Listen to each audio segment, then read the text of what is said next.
नमस्कार दोस्तों, राधे राधे। आपका हमारे इस YouTube चैनल श्री हरि बोल में बहुत बहुत स्वागत है। आज हम होई अष्टमी व्रत कथा का श्रवण करेंगे। संतान की सुरक्षा और सुखी जीवन के लिए कार्तिक मास के कृष्ण पक्ष के अष्टमी तिथि को होई अष्टमी व्रत रखने का विधान है। इस वर्ष होई अष्टमी व्रत 28 अक्टूबर दिन गुरुवार को है। माताएं इस दिन निर्जला व्रत रखती हैं और प्रदोष काल में होई माता की विधि विधान से पूजा करती हैं। पूजा के समय होई अष्टमी व्रत कथा अवश्य सुनना चाहिए। इस व्रत को रखने और व्रत कथा का श्रवण करने से व्रत का पूर्ण फल प्राप्त होता है। आइए होई अष्टमी व्रत की कथा सुनते हैं।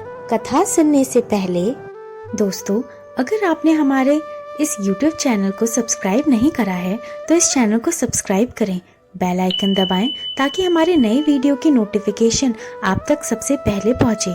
इस वीडियो को लाइक और शेयर भी जरूर करें। एक साहूकार था जिसके 7 बेटे 7 बहू थी और एक बेटी थी। एक दिन सब मिलकर मिट्टी लेने गए। मिट्टी खोदते समय नंद के हाथ से स्याऊ का बच्चा मर गया। स्याऊ माता बोली कि मैं तेरी कोख बांधूंगी। तो नंद ने अपनी सारी भाभियों से कहा, लेकिन नंद के बदले अपनी कोख बंधवाने के लिए 6 भाभियों ने मना कर दिया। पर उसकी छोटी भाभी ने सोचा कि नहीं बंधवाएंगे तो सासू जी नाराज हो जाएंगी। तो छोटी भाभी ने अपनी कोख बंधवा ली। अब उसके जो बच्चा होता वह 7 दिन में मर जाता। एक दिन उसने पंडिताइन बुलाकर पूछा कि क्या बात है, मेरे बच्चे 7 दिन में मर जाते हैं। तब पंडिताइन बोली कि सुरही गाय की सेवा किया कर। सुरही गाय स्याऊ माता की सहेली है, वह तेरी कोख छुड़वाएंगी, तब तेरे बच्चे जिएंगे। अब वह बहुत सुबह उठकर सुरही गाय का सारा काम कर जाती। गौ माता ने सोचा कि आजकल कौन मेरी इतनी सेवा करता है, मेरी बहुएं क्या करेंगी, वे तो लड़ाई करती हैं। आज देखा जाए कि कौन सारा काम करता है। गौ माता ने सुबह उठकर देखा कि एक साहूकार के बेटे की बहू है जो सारा काम करती है। गौ माता बोली कि तुझे किस चीज की इच्छा है जो तू मेरा इतना काम करती है, मांग क्या चीज चाहती है। तब साहूकार की बहू बोली, मुझे वचन दो। गौ माता ने उसे वचन दिया।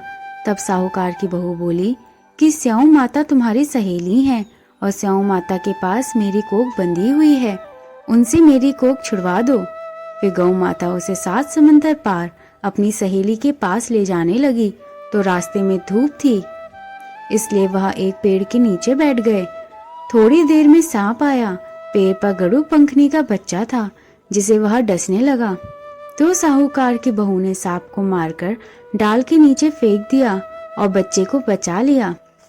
इतने में गरुड़ पंखनी वहां आ जाती है और खून बिखरा हुआ देखकर उसे लगता है कि छोटी बहू ने उसके बच्चे को मार दिया। इस पर वह छोटी बहू को चोंच मारना शुरू कर देती है। छोटी बहू इस पर कहती है कि उसने तो उसके बच्चे की जान बचाई है। गरुड़ पंखनी इस पर खुश हो जाती है और बोलती है, मांग क्या मांगती है। वह बोली कि 7 समुद्र पार स्याऊ माता रहती हैं, हमें तो तुम उनके पास पहुंचा दो। गरुड़ पंखनी ने अपनी पीठ पर बैठाकर दोनों जनों को स्याऊ माता के पास पहुंचा दिया। स्याऊ माता बोली कि आ बहन, बहुत दिनों बाद आई। और स्याऊ माता बोली, मेरे सिर में बहुत जू हो गई है। तो गौ माता बोली कि मेरे साथ जो है इससे जू निकलवा लो। तो साहूकार की बहू ने उसकी सारी जू निकाल दी।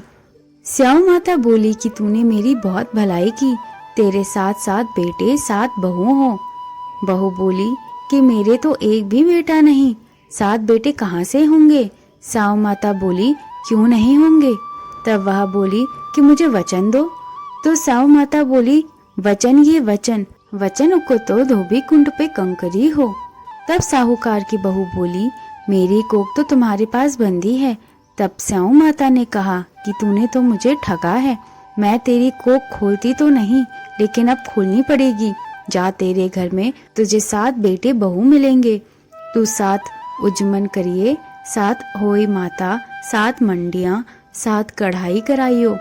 वह घर गई, देखा कि वहाँ पर 7 बेटे बहू बैठे हैं, बहुत धन हो रहा है। उसने 7 हुई मंडल कोई दीवार पर, कोई मटके पर, कोई कहीं। 7 उजमन करे, 7 कढ़ाई करी। उधर सारी देरानी जेठानी कहने लगी, जल्दी जल्दी चौका पूजा कर लो, नहीं तो सब कोई रोने लग जाएंगे।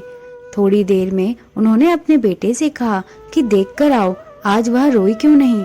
वह देख आकर बोला कि चाची तो हुई मांड रही हैं, खूब उजम हो रहा है। वे सारी जेठानियां दौड़ी दौड़ी गईं, देखे कि वह तो कोक छुड़ा लाई। वह सब बोली कि तुमने कोक कैसे छुड़ाई। वह बोली कि मैंने तो कोक बंधवाई नहीं, लेकिन स्याऊ के बच्चे के मरने से कोक बंध गई। अब स्याऊ माता ने मुझ पर दया करी, जिससे मेरी कोक खुल गई। हे स्याऊ माता, जैसे साहूकार की बहू की कोक खोली, ऐसे ही हमारी भी खोलना, सबकी खोलना। इस कहानी को कहते सुनते हुकारा भरते सबके परिवार पे कृपा करना। बोलो होई माता की जय।